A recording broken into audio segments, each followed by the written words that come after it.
Hello. आज हमारे पास एक एडवांस रूलिंग आई है दोबारा। गुजरात स्टेट की एडवांस रूलिंग है। एडवांस रूलिंग शुरू करने से पहले हम थोड़ा ब्रीफ ले लेते हैं कि किस चीज़ के बारे में है, थोड़ा कंटेक्स्ट ले लेते हैं। तो ये एडवांस रूलिंग फाइल की है colour band die stuff private limited. ये एक कंपनी है, वडोदरा राजस्थान के अंदर रजिस्टर्ड है।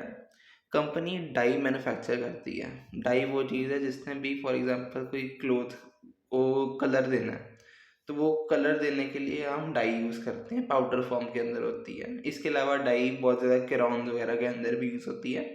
और colour brand die stuff private limited का काम है कि ये डाई बनाती है। अपने इनके पास कुछ एक कच्चा फॉर्म आता है, कुछ लिक्विड स्टेट के अंदर इनके पास कोई फॉर्म आता है, उसके अंदर ये अपने केमिकल्स डाल के प्रोसेस करते हैं और एक पाउडर्ड फॉर्म के अंदर फाइनल प्रोडक्ट इनका निकलता है जो एक डाई है। ठीक है जी। आप देख सकते हो पैरा नंबर 2 में लिखा भी हुआ है, the applicant is engaged in activity of manufacturing of dies. The applicant procures intermediate as raw material in crude form which is chemically processed through HAG machines। HAG machines होती है hot air generation machines, जो कि liquid raw material को powder की form के अंदर convert कर देती हैं। तो अब इन्होंने एडवांस रूलिंग किस लिए फाइल की है, हम वो देख लेते हैं। तो क्या कर रही थी ये फर्म ना, अपना एक नया प्लांट लगा रही थी। तो नया प्लांट लगा रही थी, नया इन्होंने सब कुछ नई प्रॉपर्टी खरीदी थी, इन्होंने एक नया प्लांट के लिए जगह बनाई थी। अब क्या हो रहा था कि जैसे ही ये प्लांट प्रोक्योर कर रहे थे ना, तो प्लांट ऐसे ही नहीं प्रोक्योर हो जाता। प्लांट बहुत बड़ा था और प्लांट को सपोर्ट देने के लिए एक अलग स्ट्रक्चर बनाना पड़ा इन्हें अंडरग्राउंड। जाकि काफ़ी बड़ा इनका प्लांट है, उसे स्ट्रक्चर उसका मतलब सपोर्ट देने के लिए उन्हें एक अंडरग्राउंड बनाना पड़ा। उन्हें पूरा एक फैक्ट्री का शेड भी आ गया। तो इन सब के बीच में उनको एक कन्फ्यूजन होगी कि क्योंकि आईटीसी इमूवेबल प्रॉपर्टीज़ के ऊपर अगर आप कोई भी वर्क्स कॉन्ट्रैक्ट करते हो या फिर कुछ सामान खरीदते हो तो वो ब्लॉक्ड है। इनको इस कन्फ्यूजन से दूर करने के लिए उन्होंने एक एडवांस रूलिंग फाइल की है कि क्या ये जो अंडरग्राउंड स्ट्रक्चर बना रहे हैं हम प्लांट एंड मशीनरी को सपोर्ट करने के लिए, या फिर जो ऊपर सिविल स्ट्रक्चर भी हम जो बना रहे हैं, फैक्ट्री शेड बना रहे हैं, क्या हमें इसका आईटीसी मिलेगा कि नहीं मिलेगा। हम देख लेते हैं इन्होंने क्वेश्चंस क्या पूछे हैं। हर एडवांस रूलिंग की तरह इन्होंने भी इस एडवांस रूलिंग में क्वेश्चंस पूछे हैं। WCS यानी works contract services taken for structure on which machines are fixed to earth by foundation, and services taken for setting up plant, that is MS steel structure along with roof, which has been created mainly to protect machineries being supported by the said foundation। Simple है, basic एक underground structure है और कुछ ऐसा steel structure भी है जो इन machines को प्रोटेक्ट करने के लिए लगा है। दूसरा क्वेश्चन है, steel being procured by applicant company and used while taking works contract services for making the said foundation to fix the machinery to the earth। ठीक है जी। एक और इन्होंने स्टील भी प्रोक्योर की है सेम मशीनरी की सपोर्ट के लिए। अब ठीक है जी, ये इन्होंने एडवांस रूलिंग फाइल की। देखते हैं इनकी एडवांस रूलिंग की प्रोसीडिंग्स कैसे रही हैं। सबसे पहले तो डिस्कशन कर देते हैं कि सेक्शन 17(5) के अंदर कहाँ लिखा है कि आईटीसी ब्लॉक्ड होगा। सेक्शन 17(5)(c) के अंदर लिखा है works contract services when supplied for construction of N immovable property other than plant and machinery except when there is an input service for further supply of works contract service। वो कह रहा है कि जो भी हम वर्क्स कॉन्ट्रैक्ट की services लेंगे उसका आईटीसी ब्लॉक्ड होगा, बट एक उन्होंने एग्जेम्पशन दे दी है कि अगर वो आईटीसी आप प्लांट एंड मशीनरी के लिए यूज़ कर रहे हो, एक आपकी इमूवेबल प्लांट एंड मशीनरी अगर उसके लिए आप भी आईटीसी यूज़ कर रहे हो तो वो ब्लॉक नहीं होगा, आप उस आईटीसी का क्लेम ले सकते हो। और सेकंड उन्होंने दिया है 17(5)(d) के अंदर दिया है गुड्स एंड सर्विसेज यूज्ड और received by a taxable person for construction of immovable property other than plant and machinery on his own account including when goods or services are both are provided or used in furtherance of business। इसमें वो कह रहा है कि अगर मैं कोई immovable property बना रहा हूँ चाहे अपने बिजनेस के लिए, उसके ऊपर भी आईटीसी ब्लॉक रहेगा। एक छोटी सी एग्जांपल दे देता हूँ। आप एक फैक्ट्री बना रहे हो, फैक्ट्री बनाने के लिए आपने ईंट ली है, पत्थर लिया, बट वो आपने एक स्ट्रक्चर बना दिया फैक्ट्री का, किसी तरह की मशीनरी नहीं है, तो आप उस फैक्ट्री का आईटीसी नहीं ले सकते। ऐसा लॉ कह रहा है, सेक्शन 17(5) कह रहा है सीजीएसटी एक्ट का। ठीक है जी।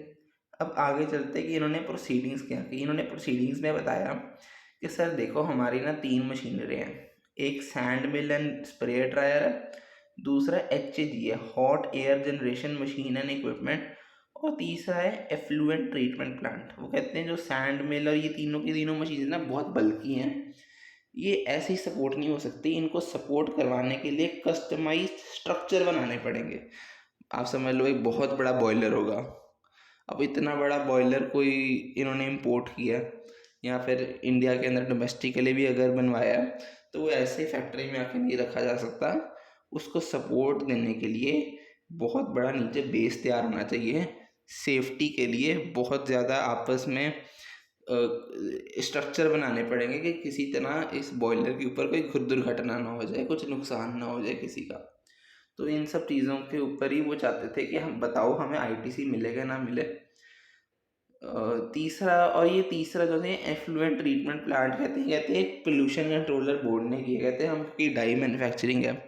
अब डाई मैन्युफैक्चरिंग के अंदर केमिकल का वेस्ट बहुत निकलता है, तो गवर्नमेंट की एक छोटी सी रेगुलेशन थी इसको लेकर कि आप ये सारा जो वेस्ट है ऐसे ही नहीं फेंक सकते हैं, आपको एक टैंकर में स्टोर करना पड़ेगा और एक ट्रीटमेंट प्लांट टाइप आपको कुछ लगाना पड़ेगा, जिसके थ्रू आप ये सारा वेस्ट ट्रीट करोगे।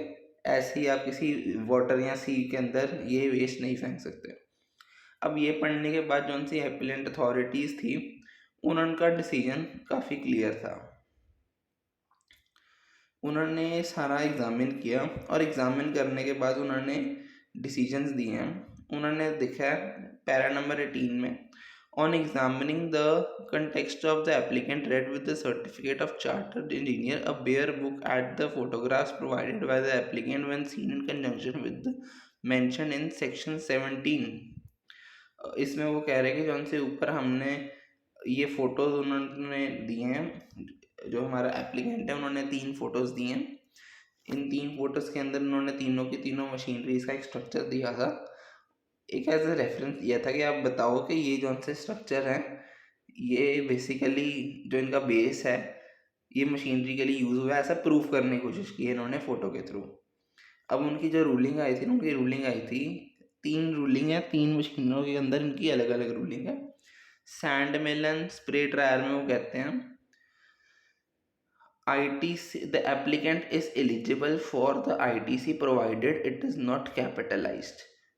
ये लाइन वो कह रहे हैं कि जो भी ITC फाउंडेशन और स्ट्रक्चरल सपोर्ट ले रहा है sand mine and spray dryer के अंदर, और वो उसे कैपिटलाइज नहीं कर रहा, तो उस चक्कर के अंदर वो चीज़ उससे ITC ले सकते हैं। कैपिटलाइज नहीं कर रहा, कैपिटलाइज का मतलब है कि वो डेप्रिसिएशन नहीं क्लेम कर रहा इनकम टैक्स के अंदर, क्योंकि अगर हम कुछ कैपिटल गुड्स खरीदते हैं तो उसका हम आईटीसी केवल तभी ले सकते हैं अगर हमने इनकम टैक्स के अंदर उसका डेप्रिसिएशन क्लेम नहीं किया।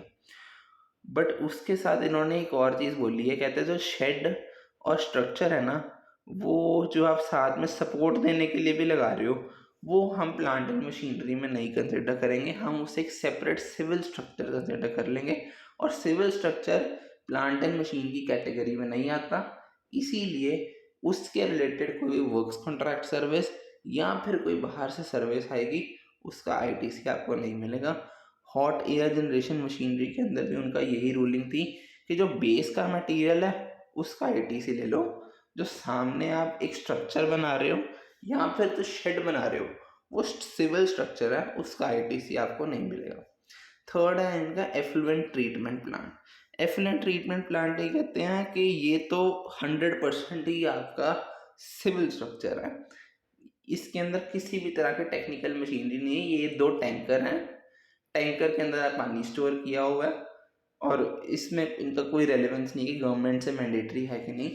बट हालांकि मेरे को लगता है कि उन्हें एक बार सोचना चाहिए कि कोई गवर्नमेंट ने मैंडेटरी किया ये चीज़, तो इसके ऊपर एक और बहस हो सकती है। बट फिलहाल तो इस एडवांस रूलिंग में जो अथॉरिटी उन्होंने कहा है कि ये जो स्ट्रक्चरल सपोर्ट है ये एक सिविल स्ट्रक्चर है, इसके ऊपर आईटीसी आप नहीं क्लेम कर सकते।